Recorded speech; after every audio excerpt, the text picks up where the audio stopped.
What do shopping while Black and the Great Black Migration have in common?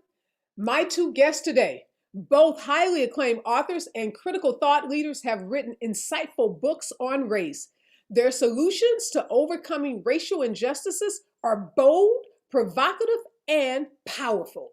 All coming up next. Live from Los Angeles, this is the Special Report.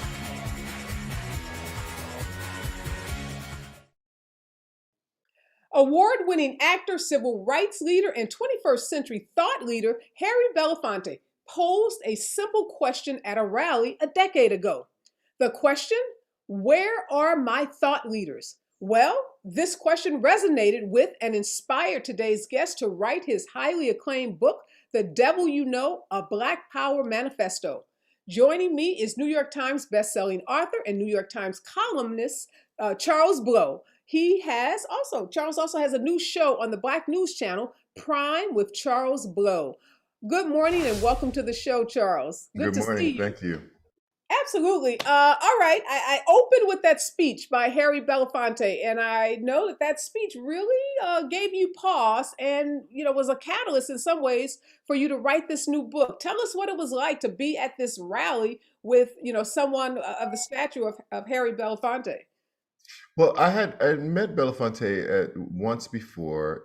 It was at a charity event, and I don't get starstruck very often. I lived in New York at the time, and but I thought, oh, that's Harry Belafonte. So I worked up my little nerves. I had my little speech, and I was going to go over and say, hey, Mr. Belafonte, I really appreciate your work, and I like you. I'm a fan. And the moment I walked up, he says, oh, Charles, I'm a fan of yours. And I just kind of freaked out, So I met him that one time. And then after that, I was at the Ford Foundation. They had an all-day series of lectures. And I spoke in the morning, and Harry Belafonte was speaking for the luncheon. And my friend convinced me to stay around for Harry Belafonte before I went back to work across town to the New York Times. And part of Harry Belafonte's speech, he kept saying, where are the radical thinkers? Where are the radical thinkers? And I remember that moment thinking, like, am I thinking about my job and my position in the world and journalism and culture in the right way? Am I thinking big enough and bold enough about, the issues that I care about? And I concluded that I wasn't, that I was considering it too small, just a job, and from that point forward, I started to try to think about it in bigger ways and try to be one of the radical thinkers that Belafonte was asking about.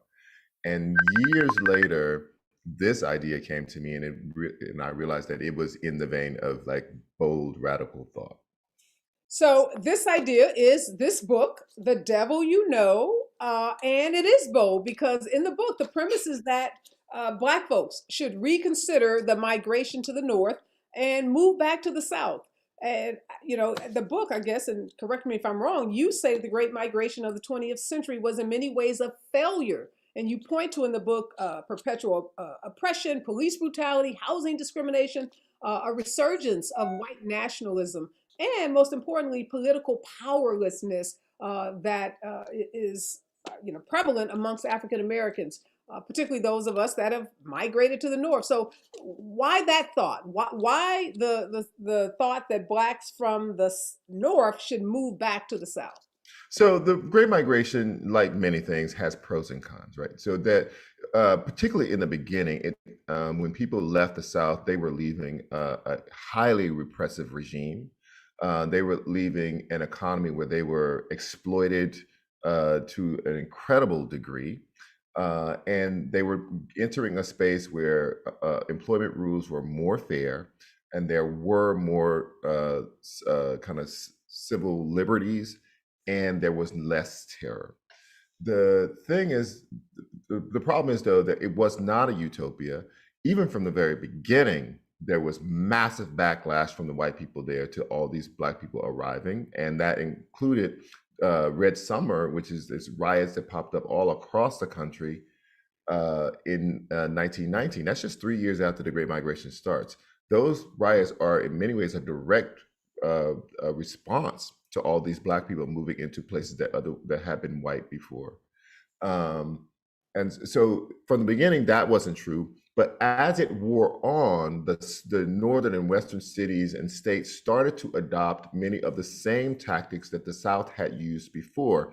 Hyper militarized policing to control Black people, Black bodies, and Black populations.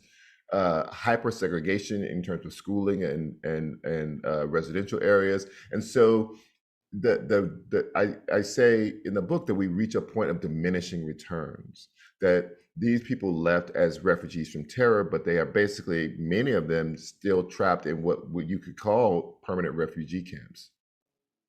When I think about the South, Charles, and I think this is probably true for a lot of people, there's Atlanta, obviously, that stands out as kind of this, city unto itself. But I think about states like Louisiana and the high poverty rates that a state like Louisiana has. So are you talking about Blacks moving to states like Louisiana, or is there a particular part of the South that you think, is the ideal place for Blacks to move to? Well, I think Black people should. I'm talking about the entire South. 9 states of the 15 states are the ones that I highlight in the book. That's Louisiana, Mississippi, Alabama, Georgia, South Carolina, North Carolina, Virginia, Maryland, and Delaware. I do think that people get the perception when they live in cities in the North and West that living in the shadow of prosperity is somehow the same as sharing in that prosperity, that the data get distorted because of extreme income inequality in states in the North and the West. That if you look at just Black poverty, the Black poverty rate in New York City is higher than the Black poverty rate in Mississippi. But somehow, because people live in the shadow of billionaires, they think that they are somehow, by adjacency, better off. Mm-hmm. Maybe you can figure out a way to live on $17,000 as a single person in Mississippi. There is no way you can figure out how to live on $17,000 in New York. I say to Black people, you have to look at not just at the aggregate number, you have to look at what is the condition of Black people in the place where you are, in the place where you are considering. So you grew up, right, Charles, in the South, and you Yes. migrated to the North yourself for employment. Is that true? Yes, that's true. So in returning, now you're living in Atlanta, right? Back Yes, in yes, Georgia. yes. What are you finding? Like, what are the differences in terms of, what the South was when you left versus what you found as you migrated back? Well, some of it is the same. I grew up, all of my spaces as growing up until I left for a job in Detroit were majority Black. I grew up in a majority Black city. I was born in another majority Black city. I went to school at a majority Black college in Grambling. My high school was majority Black. All of my space was majority Black. And that is part of what you return to when I come back to the South. There are 1,200 majority Black towns and cities in America. 90% of them are in the South. There is not a single majority Black city in all of California. There's only one majority Black city in the state of New York, and that is Yonkers. When you return south, you realize that the majority of the municipal South is Black. Mm-hmm. The most of the big cities in the South are Black or have extremely high Black populations. And so that is a change in and of itself. You walk into a space where the mayor is Black and the chief of police is Black and the people in City Hall are Black, and it's not strange. It's not. There's nothing odd about it. This is how it has been. Atlanta has had a Black mayor since Maynard Jackson in 1974. Every single mayor since 1974 has been a Black person.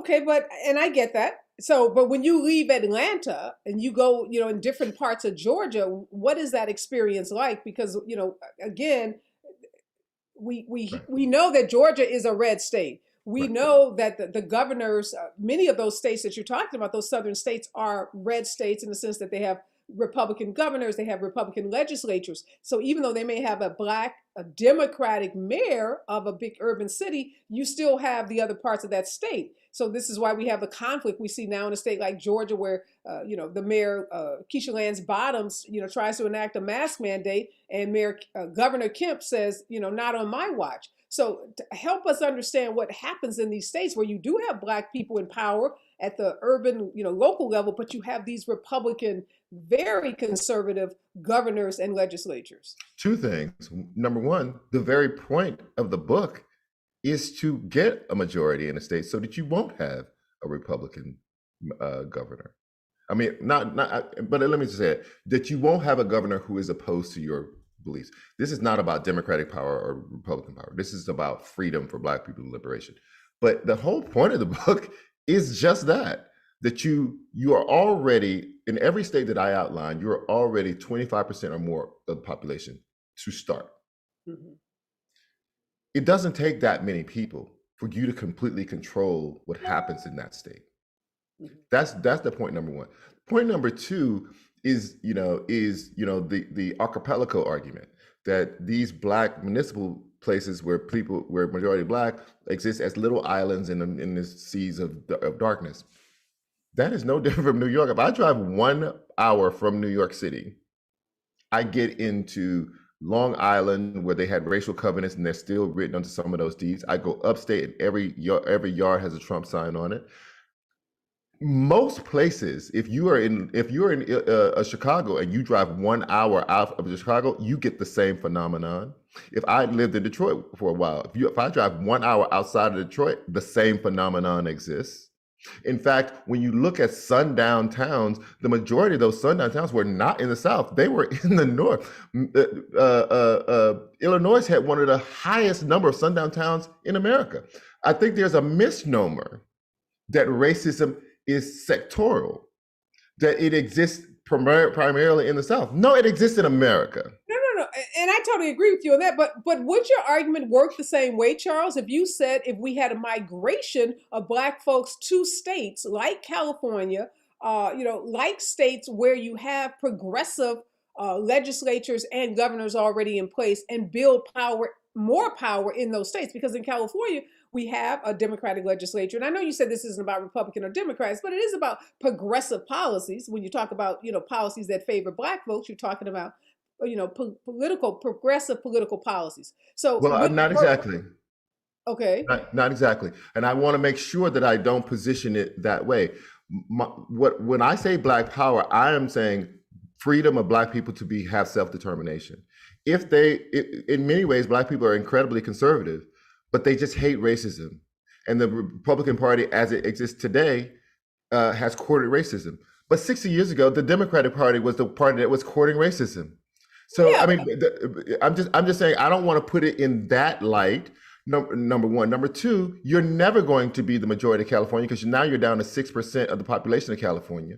So now the argument becomes a political argument and coalition building. What I'm saying is that we are fighting both white supremacy and anti-Blackness.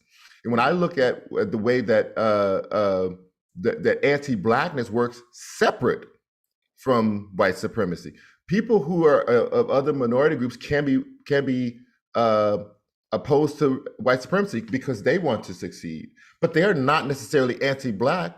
If you have a third of all Hispanics in the country in 2016 voting for Donald Trump, and you have a third of Asian people in America in 2016 voting for Donald Trump after he did all that he did, and then in this past election, according to a New York Times analysis, it was in immigrant communities that his support surged. That does not give me comfort that I need to be going to a state where there's only 6% Black, depending on everybody else for my liberation. I want to have a plan where liberation can be attained by my actions alone. Well, let me ask you this. So in this, in the book where you talk about this migration, tell us, one, how many folks would have to move from the North, Black folks from the North to the South, to have this critical mass that you're talking about? And then two, what would it look like? So you got Blacks in the South now, this concentrated population of African Americans that are living in the South. What does that liberation look like? And how does it look different from what happens in a state like California that does have a pretty progressive agenda and progressive politics? Right. So always favor Blacks. So one, I want to make sure that you just untangle this one more time, which is the circles of liberalism and racial egalitarianism do not completely overlap. You can be in favor of saving the environment and gay people marrying and women's right to choose and still be white supremacists and not have the harshness and not use the language Total agreement and about not that. use the language. Total agreement.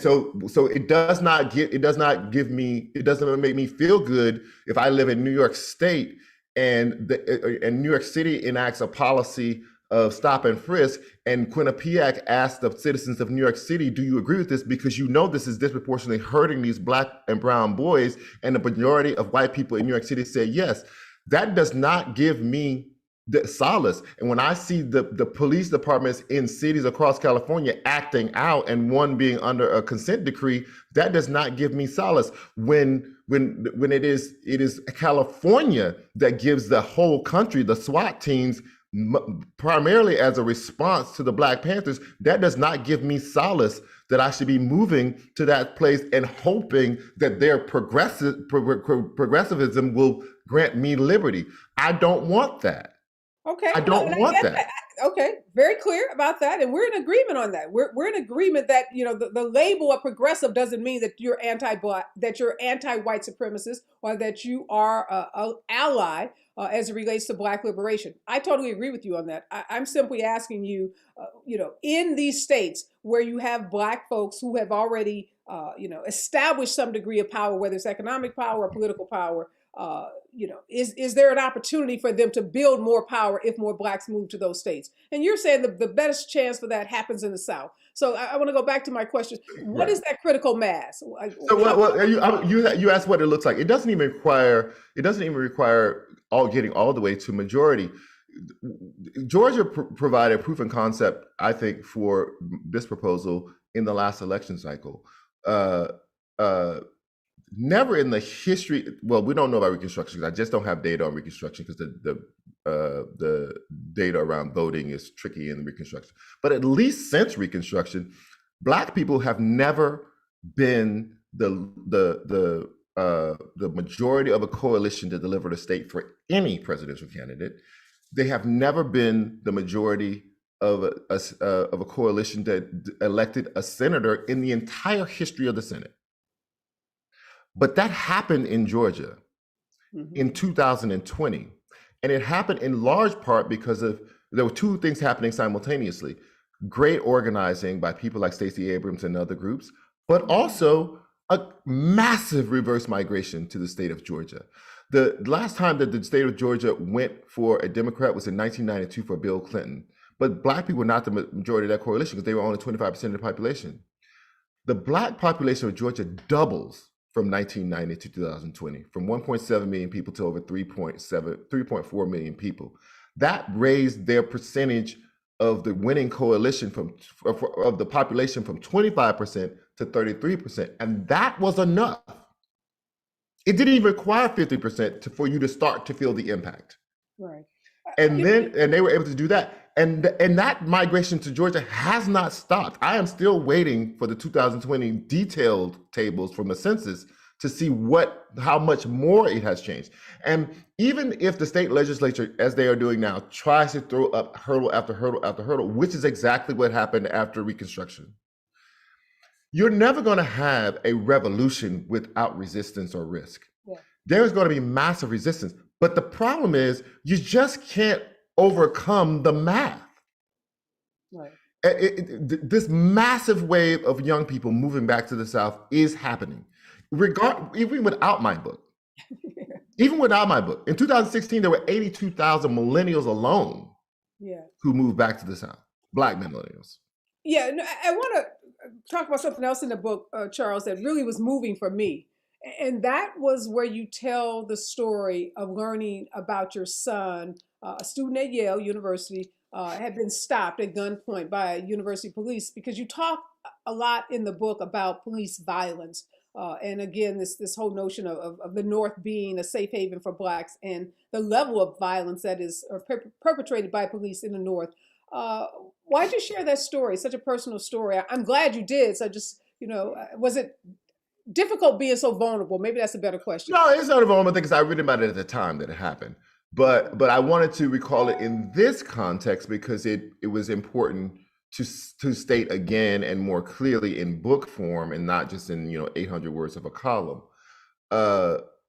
it's part of the idea that there is no escape from this kind of assumptions being made about Black people. There is no safe space. It would be one thing if it had been me. I'm not. My son is more conservative. He's going to do all the right things. He was coming out of a library on a Saturday night. You couldn't have caught me at a library on a Saturday night when I was in college. So part of the infuriating part was, even for the kid who doesn't go to party, doesn't drink, goes to the library on a Saturday night, everything right, makes his way to Yale. Even right. that kid, yeah. Mm. And so it just, it was a great illustration, I thought, of this idea that, like, until you have an entire space where Blackness is not suspect, where white supremacy does not dominate, and this guy was a Black cop, by the way. White supremacy does not dominate. You will always be outside. You will always be the suspect. The idea that, you look like the suspect because there's so few of you there. Yeah. You just have to be Black and tall. Yeah. All of it, made me long for. It's not that I haven't experienced, even as a young person, in encounters with the police, but I would have never experienced them on my campus. I went to Grambling. There is no. I'm not even sure they even had guns. There's no circumstance under which that would have happened on my campus. Yeah, that part really resonated with me. Like I said, I have a son, and I have two daughters who are going off actually to graduate school on big white campuses like that. So that's every mother's fear. I mean, it's every father's fear, right? It's the talk we talk about so often in the Black community. And you give a lot of space in the book to women and mothers who have lost sons to police violence. I mean, you tell your own son's story, obviously, who was, not injured by the police, but had that negative encounter. But then you talk a lot about those mothers. And I know you spent some time with Trayvon Martin's mother, Sabrina Fulton. How did that experience, spending time with Sabrina, hearing her story, learning about, the painful experience of her losing Trayvon to that gun violence, how does that help us understand the premise of this book about why this migration to the South is, in your words, the way we achieve Black liberation? Well, number one, I've interviewed Sabrina, and in that period, a lot of what became known as the Mothers of the Movement in those early years. And I wrote like 2 years of columns about these women, but I think the one that resonated most with me, and the one that I included most in the book, is in fact Tamir Rice's mom, because number one, I think the reason that it was easy for me to cover this, easy is not the right word to say because we're talking about death of children, but the reason that I could do that work was because I knew these women, even though I didn't know them, because they were all working class or poor, often single parents, and they would, in the beginning, often have trepidation. Here's this guy from New York Times coming. My lawyer says I should talk to him. Da da da. And immediately, I'm thinking, I'm sending every signal. There is nothing you can show me that I haven't seen. You can't invite me into your house and ever be ashamed that you don't have much in your house. You don't know how I grew up. Like, we're fine. You're fine. But with his mother, with Tamir's mother, I just kept thinking, like, I know this life. That is the life of struggle and poverty and strain and family kind of sometimes dysfunction. But because I grew up in this majority Black town, the experience of it was completely different from hers. And I kept thinking, we're not that far apart in age. Your experience, mine could have been yours and yours could have been mine. And what if you were bringing this boy up in a town with a Black police chief we hadn't even have police. We had a police officer because it was so small. But he's an old black man who wouldn't swat a fly. I mean, he was the most gentle person. So I leave this space, and then when he was replaced by my cousin through marriage. So when I leave my tiny town, I have no concept that we're even supposed to be afraid of the police. Yeah. Because all power in my space had been protective and nurturing.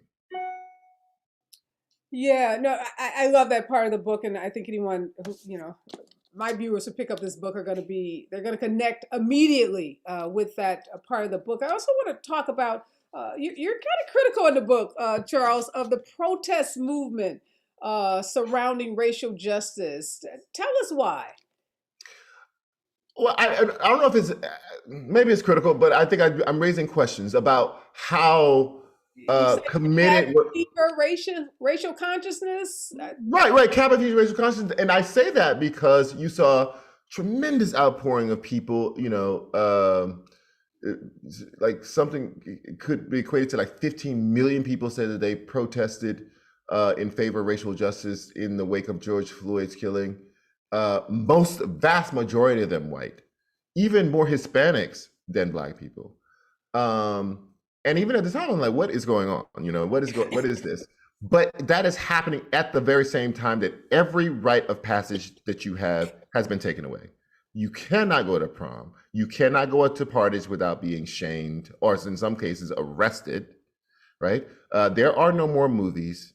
There are no more concerts. So all of that's taken away from you. But in its stead, you can do this thing that allows you to gather with your friends, and it's honorable. So you think it's performative? You thought a lot of it was performative? All I know is I'm just going to follow the data because I don't know what's in anybody's heart. When you go out 3 months from the time the peak of the protest and look at the polling about support for Black Lives Matter, that polling among white people starts to go back down to where it existed before those protests. That is as things start to open back up. Now, I don't know what that means. Is that coincidence? Or was that just a moment when you were locked down and could do nothing else that could let you gather? And this was an honorable thing that could let you gather, and you did it. Yeah. That's really interesting. And we're going to see what happens to those numbers. I'm going to track those numbers to see. And you know what? We're going to have many, many more, unfortunately, and sadly to say. We're going to have some more. We've already had so many more African Americans that have been shot and killed by the police. So we'll see what those protests. And that's also illustration. I haven't seen those protests in all the people who have been shot since George Floyd. There are people who we're looking at cases now. People shot literally around either on the same day or shortly thereafter. Right, exactly. The verdict in that case. I don't see anybody in these streets. Yeah. I see people in the locality. Yeah. But this whole wave across America, I don't see that. Brown was shot in the back of the head. Well, I don't see anybody. Let me ask you this, because what came up a lot, conversations after George Floyd's murder, after this massive protest that we're talking about, was this whole concept of how do whites become allies? How do they support blackness, or how do they oppose anti-blackness, and how do they support dismantling of systemic racism? There's been a lot of conversations about what that looks like. And, a lot of white folks are asking, what should I do? They're asking their black friends, they're asking their white friends. For you, when you think about those conversations that were taking place, and they're still continuing in many places, what are you saying to your white friends that ask you, how do I be a good ally? My white friends don't ask me that, of the people who some folks I don't have patience. Ask that question. I don't have patience for it. And there are people who do that work, and I appreciate the fact that they do that work. I personally do not have patience for that conversation. Here's what I say to people. The code to racism did not come into the world stamped onto my birth certificate. Everything I learned about it, I had to read about it. I had to learn through experience. And that's what you have to do. Don't ask me for the 5 books that's going to bring you up to speed. I couldn't give it. You don't have a reading list. I don't. I can't give that to my children. Right? It's work, and you just have to go do it, and you have to educate. I learn things every day about racial discrimination and white oppression all the time, all the time. I wish I knew all the answers. I don't. I learn things all the time. That's what you do when oppression is hitting you like that. I can't give you the shortcut. Mm-hmm. Do I the can't. work. Okay, I'm running out of time, Charles, but I do want to ask you, the devil you know. Obviously, the main premise of the book is, migration from the north to the south will help build this critical mass and get folks to a point where they can, really experience true Black liberation. What are the points? What are the one or two points do you want people to take away from the book? At the end of the Civil War, three southern states were majority Black: Louisiana, Mississippi, South Carolina. Another three were within 2 percentage points of being majority Black. And Florida was within 4 percentage of being majority Black. I understand why people left, but if they hadn't, Black people would now control up to 14 Senate seats. They would control the governor's mansions in those states. They would control or be the controlling interest of more electoral college votes than California and New York State combined. There would not have been a Republican president if Black people voted the same way over the same period since Ronald Reagan. That means the entire Supreme Court would look completely different. And don't worry about what it means about the states that you're leaving, because they say that those are the battleground states and we can't afford to lose a Black person. Because what they're doing is using you to break a tie when white people basically split down the middle.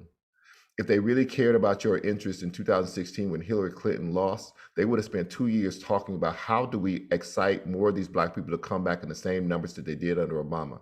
Did they do that? They did not. What they did was spend 2 years talking about white economic anxiety and who can appeal to the middle class voters who switched somehow from Obama to Trump.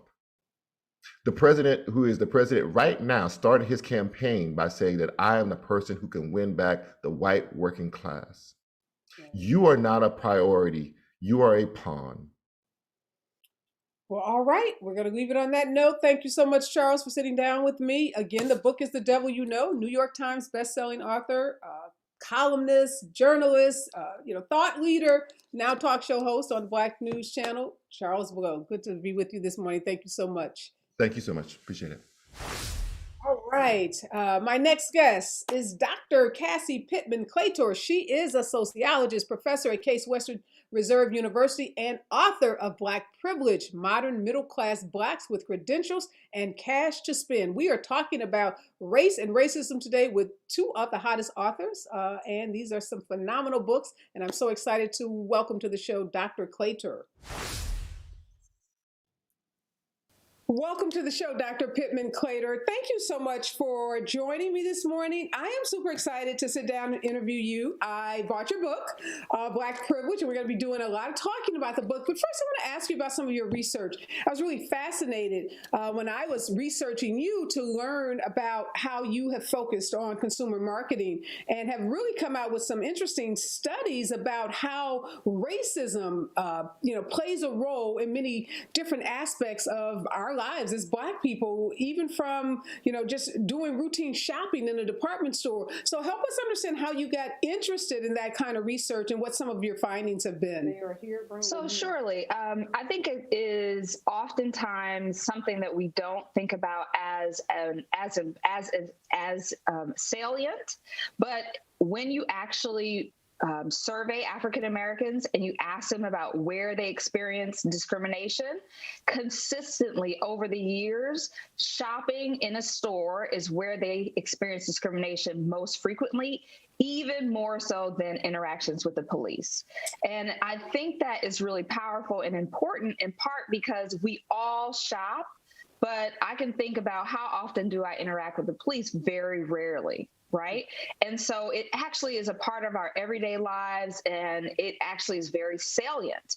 And so when we think about the importance of addressing structural racism or how to make society more inclusive, actually the consumer realm is one of the places where I think we have the ability to actually make the most progress or make substantial progress. And it's sorely needed. It's sorely needed in part because in America, we believe in this idea that, money is an equalizer. So you should be treated fairly if you have money to spend.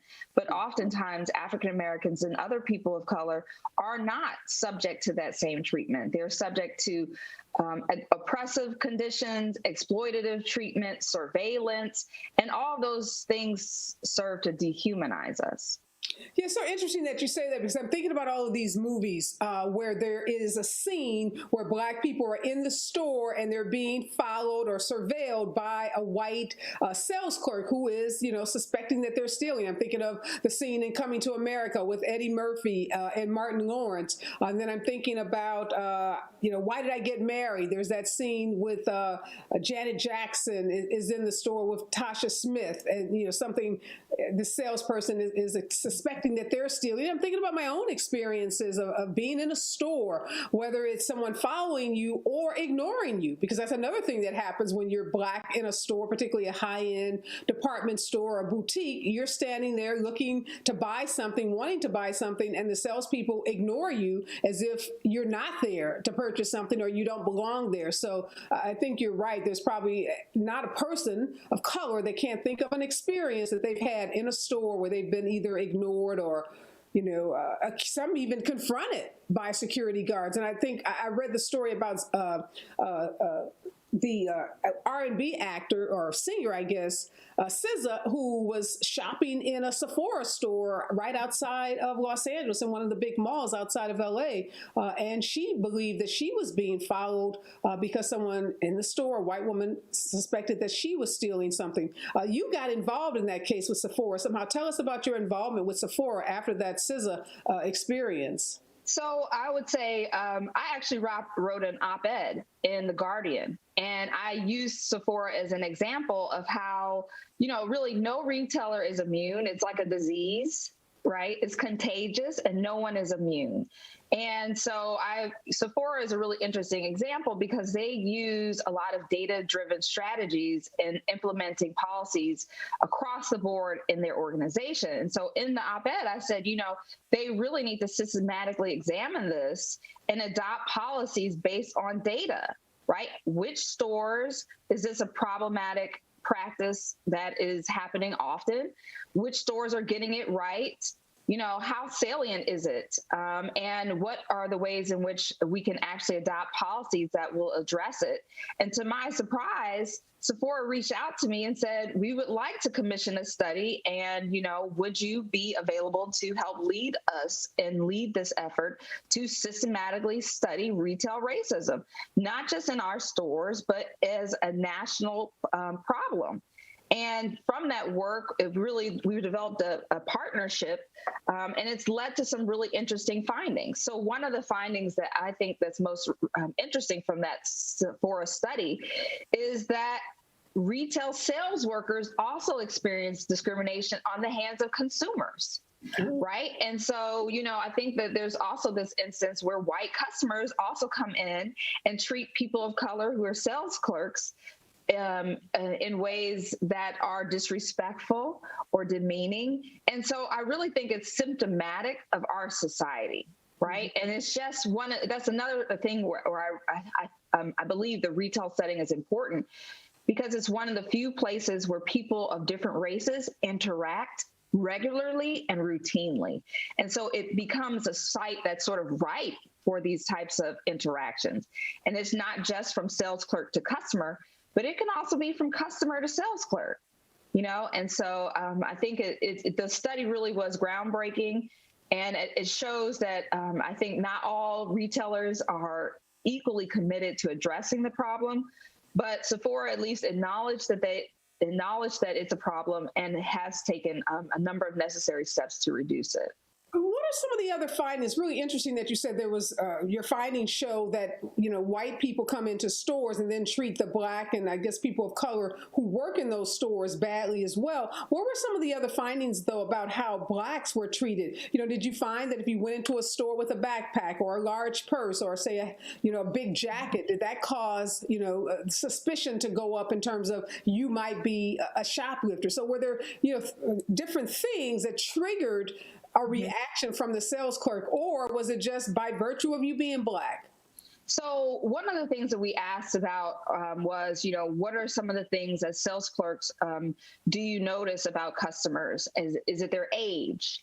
Is it their race? Is it their ethnicity? Is it how they dress? And for people of color, the most salient thing is their race or their ethnicity. Whereas for white customers, it's things like age or other factors. And so it just shows that it really is that consumers of color are looked at differently and are assessed differently in terms of, is this a potential shopper that should be rewarded with high levels of service? And I would say, again, that really just affirms a lot of what academic research has found prior. So there's some really interesting work regarding restaurant workers, and something like 60% of restaurant workers surveyed in this one study said that they don't like to serve Black customers and that they withhold service. So meaning that they aren't as attentive or they aren't, as courteous to Black customers. And so if 60% outwardly admitted that, right. So how pervasive is that, right? And let me ask you this: did that correlate to some belief that Black customers didn't leave big tips, or that that is frequently what people will reply is that Blacks. But if you are constantly getting poor service, it's sort of like which comes first, the chicken or the egg. Right. If almost every time you're interacting in a restaurant, you're getting poor service, then why would you be a good tipper? So I think it's not just relegated to retail, it's across the marketplace, right? And we see this whether you're buying a car, whether you're buying a house, whether you're buying some shoes, or makeup. It's across the marketplace that consumers are, Black consumers specifically, because it's always more salient for Blacks as compared to other people of color, are having to deal with discrimination. And so, that is an unfortunate reality, but I think it behooves these large companies because the population is moving towards majority minority. Right. So your consumer base and your employee base is moving towards being more diverse. And so the better you are equipped at serving those populations, I think the better you are positioned to advance as a company in the future. Right. I just want to ask you, did any of that research, that work that you've done in that consumer marketplace, did that inform, the either the motivation to write the book, Black Privilege, or some of the findings that are actually in the book? So yes and no. So the book is a much broader, comprehensive overview of the experience of the Black middle class and how they navigate race and class in different settings. So their workplace setting, which might mean managing their hair or managing how they talk, right? Or not disclosing certain hobbies that might make them seem unprofessional, to the neighborhood settings, to sites of leisure. So I talk about policing Black privilege in sites of leisure and public settings. And that includes nightclubs, it includes bars and restaurants, and it also includes retail settings. So that is part of the narrative of the book, but the book also tries to paint a much more comprehensive experience or portrayal of the Black middle class experience, which I think is also important because in our society, there's this misunderstanding is that all Black people are poor when most Black people are not poor. And so I think we need more attention to the ways that racism still manifests and operates, even when you have credentials, when you have a professional occupation, when you have plenty of money in the bank, you are confronting with racism every day. Yeah. And so that also is sort of the goal of the book, to think about the experiences of Blacks who have all of these, have done everything right and by the book, but they are still exposed to racism continually and frequently. You mentioned hobbies. What are some of the hobbies that you looked at? Because were you saying that even in the process of engaging in hobbies, that Black people are still surveilled or somehow targeted by white supremacists, police, or experience racism even when engaging in hobbies? What are some of those just typical hobbies? So, I mean, it could be things like golfing. right? So my husband is an avid golfer. And so, do people perceive that you are supposed to be there, or do they perceive you're out of place? Do they perceive you're knowledgeable, or do they perceive you're some type of novice? And is that all contingent on your race? And so it's sort of, even in our leisure lives, we have to confront and contend with these types of challenges to being recognized as equals or as human, or as, even in some instances, deserving of service, right? Do you think that, what's happening in the country, or what has happened over the last, say, 8 years, particularly with the big divide politically between Republicans and Democrats, and particularly the rise of Donald Trump and his presidency, you think that played any part in kind of how African Americans are seen, even those who, as you said, may have tremendous resources? I would say, I think there is a great deal of backlash, in part due to the Obama administration, right? So I don't know if it was, that Trump initiated it, but I think there was a large sentiment of backlash because people in their minds, they find it difficult to conceive of, Black educated people who are in positions of power. Like, I think that is a deeply seated American fear for some. And so I think what enabled people like Donald Trump and some of the sort of momentum he's gained politically is he tapped into that fear. And so that's why I think it's so extraordinarily important to say it's not unusual to have Blacks who have college degrees. It's not unusual to have Blacks in professional occupations. That we need to help normalize that in people's perception, and so that it reduces this fear that they're somehow, going to undermine some idea of America that's not inclusive. Yeah, and I totally agree with you 100% on that. I wonder, though, using the term Black privilege, Black privilege is not a concept that's usually used when you're having discussions around race and racism and systemic racism. Typically we're not talking about Black privilege, we're talking about white privilege. And we're talking about, how someone's whiteness, by virtue of them just being white, confers upon them certain benefits and advantages that no matter how hard you or I work, we will never get. We can have every degree, that a college offers. We can make as much money as is available, join the billionaire class in this country, and still can be treated worse than a white person that has dropped out of high school, at the 9th or 10th grade. So the concept of Black privilege, is it an oxymoron to talk about Black privilege? I think that we need to acknowledge the fact. So I like to tell, my grandfather recently passed away. My grandfather had a 5th grade education. I have a PhD from Harvard.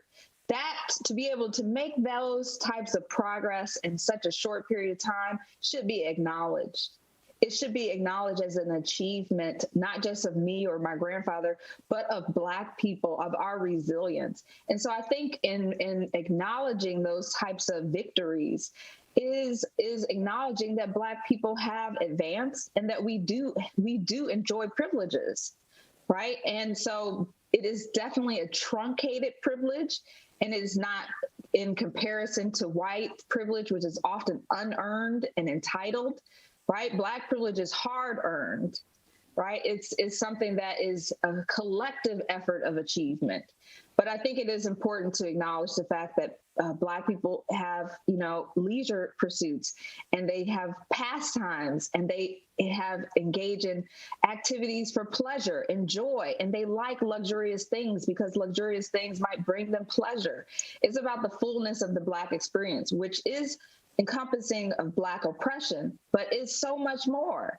And so I think that really is what I hope to promote with this idea of Black privilege, is that we have made remarkable progress and achievements, and that should be celebrated, though we still confront racism, and that we like to live a life that's full and rich and joyful, though we still face racial oppression. It's kind of the juxtaposition of those two things. Yeah, no doubt. One, condolences to your family and your grandfather, and congratulations at the same time. Like you said, you went from a generation that had virtually no education to very little education to you having a PhD, from one of the most prestigious universities in the country. But I'm thinking about Tim Scott. And Tim Scott stood before the country a couple of weeks ago and talked about going from being a sharecropper to the U.S. Congress and becoming, one of the first Black senators in this country, particularly, from his party, and then making that statement that America is not racist. So do you worry at all, and worries of, I say that with quote, air quotes, that the right and folks like Tim Scott and folks that believe that, like Tim Scott, that when people hear the word Black privilege, they will use that somehow to say that why are we having these conversations about dismantling racism? Why are we talking about systemic racism? Why are we talking about, trying to make sure that there's equality and equity for people of color? Because when you have Dr. Pittman Claytor and you have Tim Scott, we're good, right? This is all solved. And if you just get out there and work a little harder like these two brilliant young people did, then, opportunity is there for you. I would say then read the book, because that's what the book describes. It describes that even though people have all those credentials and they have worked hard, they still confront racism. They still confront the idea that they're threatening in their workplace. They still confront, having all these elite credentials and working alongside people who have far less educational standing and status, because their credentials don't translate into the same level of return. And so I think the book really deals with this idea that we need to rethink this model that it's just hard work that will get you free from racism. No, you might work extraordinarily hard and then you face a whole nother type of racism, a racism that might not be blatant, but is certainly evident and is evident in an everyday type of way. And then I would lastly also just say that all of the research on some of the health disparities indicates that encountering racism is a form of stress that accumulates over the lifetime and reduces our life expectancy, right? So the racism that we're confronting, even if it is subtle in form, is actually killing us, is taking away from our ability to live long and full lives. And so it is extremely important that we address it. Yeah, I don't want to beat this dead horse, Professor Pittman Claytor, but I have to ask you, what about those folks that say the whole concept of privilege can only be present when you're talking about the dominant race? And as long as African Americans are, as you just described, at the bottom of the totem pole, and when it comes to every category that we can describe, from health to finances to housing to transportation, that it's distracting to talk about privilege. I would just say, oftentimes I feel like some of the same people who levy those critiques wear very expensive clothes, enjoy, traveling around the world. So, they say those things at the same time, ignoring all the benefits of their class advantage. And we got to acknowledge that there are advantages that come with having access to economic resources. It can serve in many respects as a buffer. So, for example, interactions with the criminal justice system. If you look at all the research, the people who are incarcerated at high rates are not college-educated, middle-class Black people. In fact, very few college-educated, middle-class Blacks are interacting with the criminal justice system in terms of being incarcerated. The people who are being incarcerated are people who are marginalized from the labor market, marginalized in terms of their educational achievements.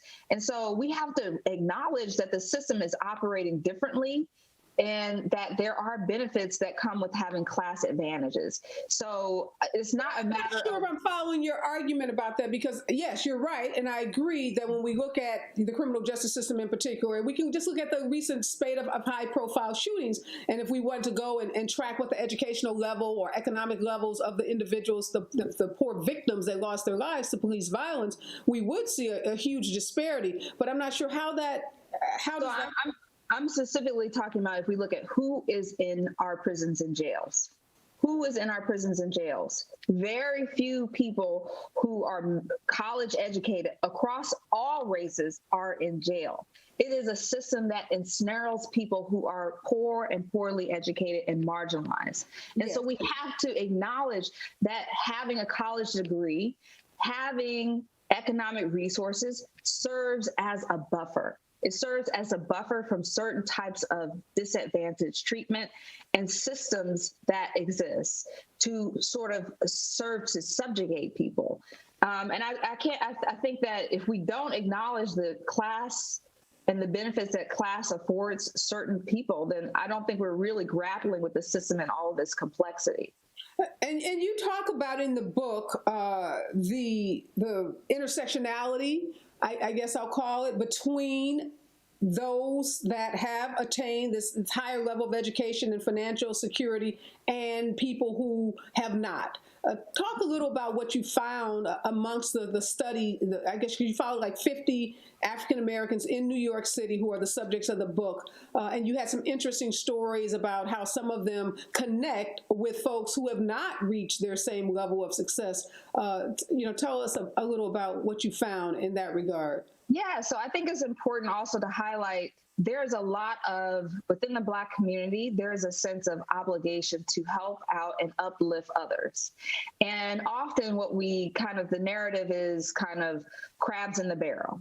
And I find very little evidence of that in my study. Instead, I find a sense of, I was only able to make it because all of these people invested in me along the way. And now that I've made it to this level or this occupation, it's my responsibility to reach back and help others. That there was a very strong sense of collective obligation and a commitment to racial advancement, not just personal advancement, right? They were not, when I asked about their aspirational consumption, they talked about things that they might desire for themselves, but they just talked also about things that they desired for their family, that they wanted better for their siblings and their mothers and their fathers, and also for their church to have resources, or to build a community center in the place where their neighborhood where they're from.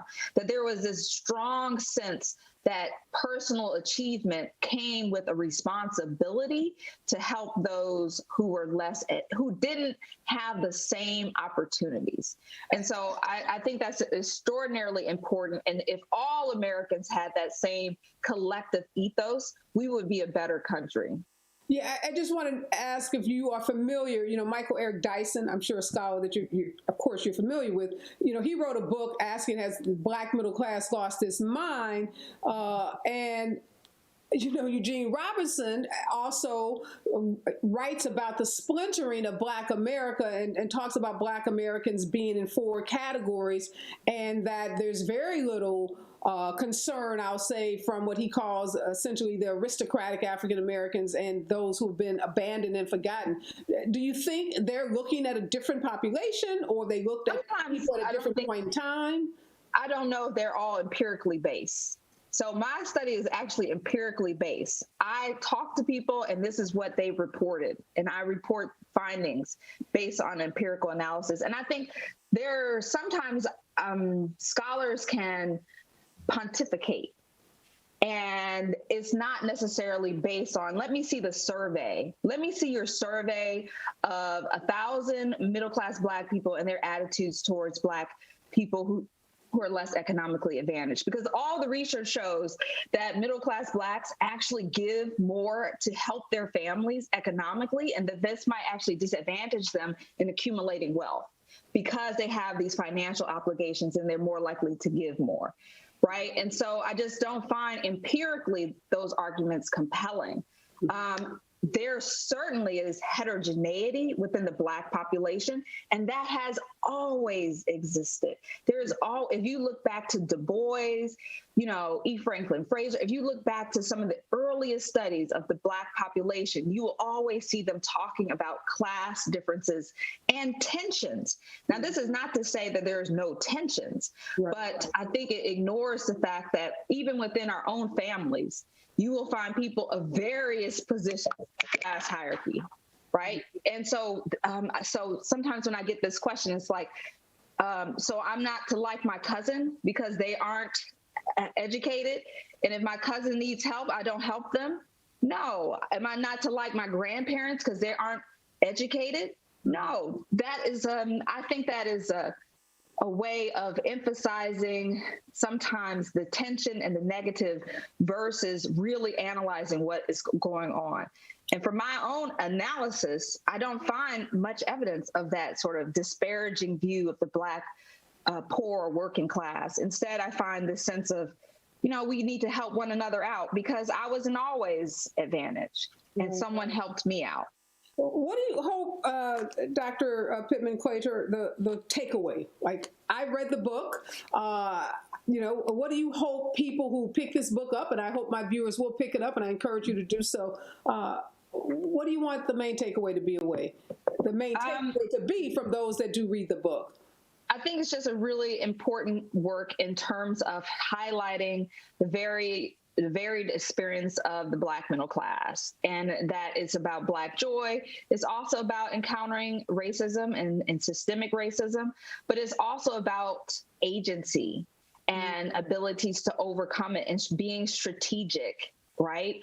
And being pragmatic sometimes. And so I think it addresses sort of a much more comprehensive perspective than we've seen to date. And I think that's in part why it's important. And then lastly, I would just say for a lot of middle-class Blacks, when I was interviewing them, they often talked about their experience like they were the only ones going through it. And so I would be so wanting to say like, no, this is what other people are also saying. Right. You might be the only Black doctor, but this person who's the only Black investment banker is having a parallel experience in their all-white firm. And so just also for people to realize that their individual experiences are not just them, that it's a part of a larger sort of collective experience. Wow. Well, I wrote down Black joy because that's where I want to end this interview, because we've had a lot of Black sadness, and it's really great to talk to someone who has figured out how to write about some things that are joyful in our community. So thank you so much for the work that you do. I love what you're doing in the consumer marketing space, and look forward to seeing you. Hopefully more of those big companies will bring you on to help them figure out how to address the systemic racism that has been clearly documented that happens in the retail space.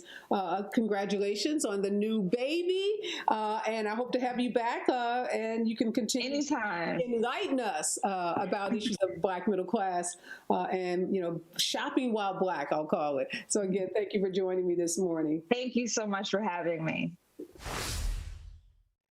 All right, this has been a really, really, really good Friday. I love these two authors. I love what they've done. I love their provocative and bold thinking about these issues. These are big, complex issues, and we need really smart people, really innovative people thinking about how we dismantle systemic racism in this country. And the two authors I've had on this morning, Charles Blow and Dr. Cassi Pittman Claytor, are doing just that. So I want to thank them again for joining me. Thanks to all of you for being a part of this show. If you've not picked up their books, make sure you go to Amazon or run to your local bookstore to support these authors and the work that they are doing.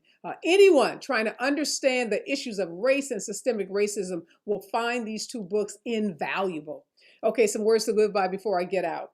There's lots to celebrate. Yesterday, yes, just yesterday, the CDC revised the COVID-19 guidelines. And in case you didn't hear the news, fully vaccinated people, that would be me and lots of you, no longer need to wear masks or socially distance outside or either inside. The significant development is because of the efficacy of the vaccines and the speed in which the Biden administration has gotten shots in arms. And making this announcement yesterday, President Biden did something that I was super, super glad to see him do. And that was he thanked the scientists. He thanked the scientists who helped develop the 3 vaccines that are being administered to millions of Americans. And one of the lead scientists who developed one of those 3 vaccines, the Moderna vaccine, is an African-American woman. Yes, we've been talking about race and breaking down systemic racism. Well, let's talk about this woman, Dr. Kizzmekia Corbett. She goes by Dr. Kizzy or Dr. Corbett. She is one of the leading immunologists in the world, definitely in the country, and she works right now at the National Institutes of Health.